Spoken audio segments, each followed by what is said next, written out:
प्रियंका गांधी जी कहती हैं कि छोड़ो पुरानी बातें, हम पुरानी बातें नहीं करेंगे, हम पुराने लोगों के बारे में नहीं बोलेंगे।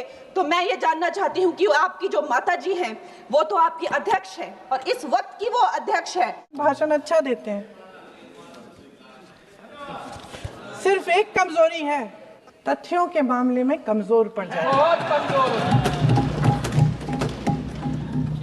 इसमें भी एक कला होती है कि तथ्यों को किस तरह से जनता के सामने रखा जाए। मैं तो नहीं हूं, जनता की प्रतिनिधि हूं, कलाकार तो नहीं हूं। इसीलिए मैं भी सदन के सामने कुछ तथ्य रखना चाहती हूं, लेकिन सिर्फ तथ्य के रूप में रखना चाहती हूं।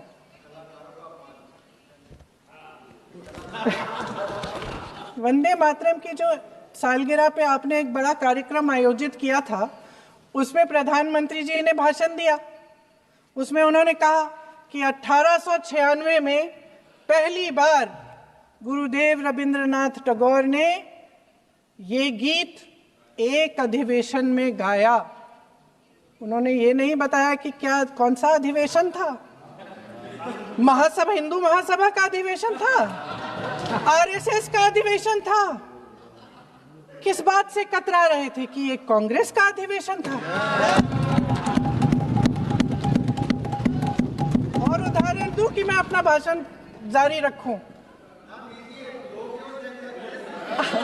दे रही हूं। 1937 में नेताजी सुभाष चंद्र बोस कांग्रेस का अधिवेशन कलकत्ता में होने जा रहा था, उसका आयोजन कर रहे थे। तो जो मोदी जी ने पत्र सुनाया सदन में 20 अक्टूबर का और कहा कि जवाहरलाल नेहरू जी ने नेताजी को ये चिट्ठी लिखी और ये कहा कि इस पर चर्चा होनी चाहिए, उससे पहले 3 दिन पहले नेताजी सुभाष चंद्र बोस ने पंडित जवाहरलाल नेहरू को एक चिट्ठी लिखी थी, जिसका जिक्र आपके प्रधानमंत्री ने नहीं किया। और इस चिट्ठी में सुन लीजिएगा,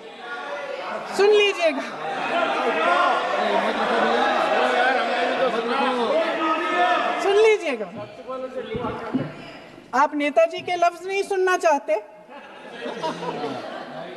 बंगाल का चुनाव आ रहा है,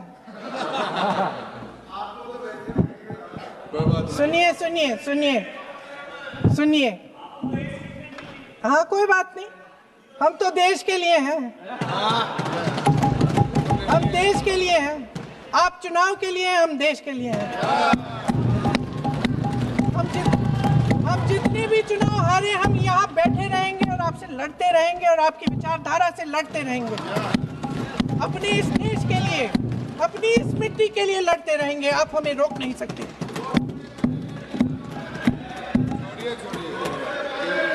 सुन लीजिए सुभाष चंद्र बोस जी ने क्या कहा, सुन लीजिए। My dear Jawahar, reference Vande Mataram. We shall have a talk in Calcutta and also discuss the question in the working committee if you bring it up there. I have written to Dr. Tagore to discuss this matter with you when you visit Santi Niketan. Please do not forget to have a talk with him when you visit Santi Niketan. ये 17 अक्टूबर को लिखी जाती है। 10 अक्टूबर को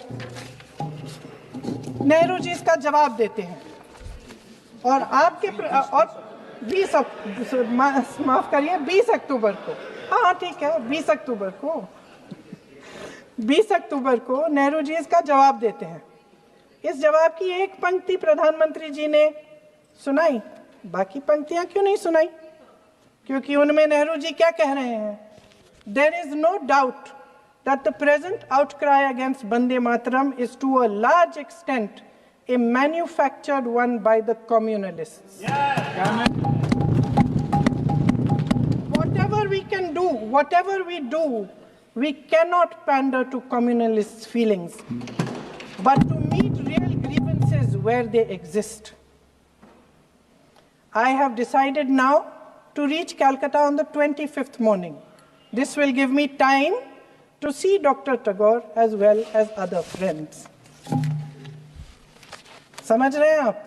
प्रधान चुप है तो समझ ही गए होंगे। फिर क्या होता है, फिर क्या होता है?